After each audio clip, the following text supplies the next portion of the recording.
তোমাদেরকে আগে একটা ভিডিওতে আমি দেখিয়েছিলাম আমাদের দিনলিপি পেজ থেকে যে আমি ডট অ্যান্ড কির এই এখন ভিটামিন সি সানস্ক্রিনটা ইউজ করছি। এর আগেও ডট অ্যান্ড কিরটা ইউজ করতাম, কারণ এই সানস্ক্রিনটাই একমাত্র একটা ব্র্যান্ড যেটা আমার স্যুট করেছে। এর আগে আমি যে কবার সানস্ক্রিন ব্যবহার করেছি আমার স্কিনে একদম স্যুট করে না।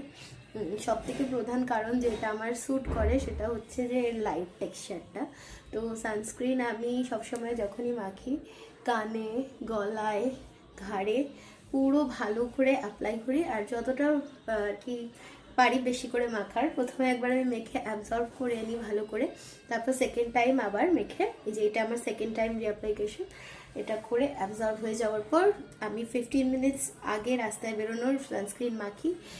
আর রাস্তাতে কি করে সানস্ক্রিন আমার ব্যাগেই সবসময় থাকে। রাস্তায় আমি কখনো কখনো যখন দেখি প্রচুর ঘাম হচ্ছে টিস্যু বা রুমাল দিয়ে মুখটা মুছে আরেকবার সানস্ক্রিন অ্যাপ্লাই করে নিই, কারণ আমার স্কিনে প্রচুর সান ড্যামেজ রয়েছে আগের থেকে। মানে আগের বছর আমার যে স্কিনের অসুবিধা ছিল সেগুলো এবছর অনেকটা কিওর হয়েছে শুধুমাত্র সানস্ক্রিন মেখে। মানে 10% সানস্ক্রিন মেখে ঠিক হয়ে গেছে।